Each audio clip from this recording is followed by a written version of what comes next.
pas de pied. Quantico. Ouh. Je vais vous picher Quantico. Alors Quantico, alors je vous préviens, ça va être le pitch de la mauvaise foi. Comme pour les Tudors et compagnie. C'est-à-dire ce Quantico, je crois que j'ai vu 6 épisodes, un truc comme ça, 6 ou 7, je suis pas allé très loin, ou 10. J'en ai vu 10, t'en as vu plus que moi. T'en as vu au moins 2 de plus que moi, je crois.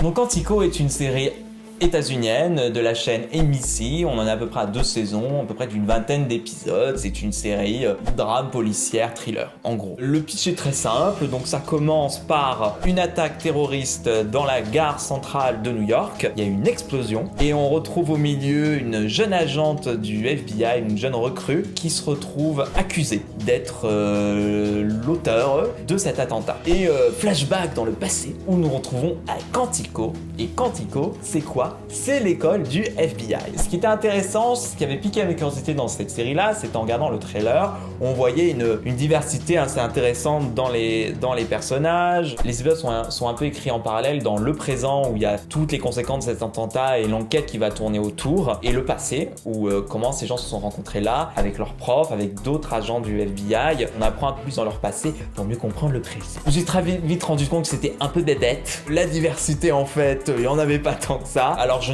n'ai rien compris à ce qu'ils font, parce que j'ai l'impression que leur entraînement FBI a duré 3 semaines, qu'ils ont fait 2 épreuves à la piscine, une murder party et puis un examen final, et c'était fini. Donc ils se promènent tous dans leur espèce de, on dirait des pyjamas qu'ils portent. Je vous avoue, j'ai pas vraiment de grands souvenirs de cette série là, parce qu'elle est pas... J'ai pas accroché, je trouvais qu'ils jouaient pas tous très bien. L'histoire était un peu con-con. C'était pas tout était pas très crédible. Il y avait le côté soap qui en rajoutait une couche par-dessus. Ah oui, ils baissent tout le temps. Ils passent. Oh, mais oui, ils passaient leur temps à baiser. Mais on avait 3 scènes de sexe par épisode. Et quand ils commençaient à se chauffer, à faire l'amour, t'allais te faire un thé ou aller aux toilettes, parce que tu savais que ça allait être long et que surtout que ça allait rien t'apporter à l'histoire. Voilà, Julie a dit qu'il y a que Woodhouse qui fait très bien ce genre de choses.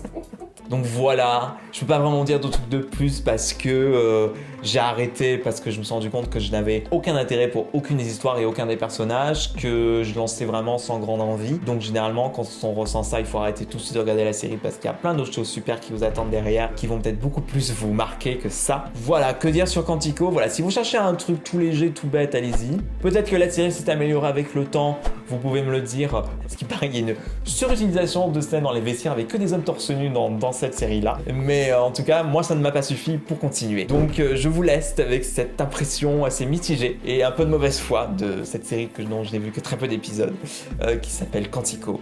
Et voilà.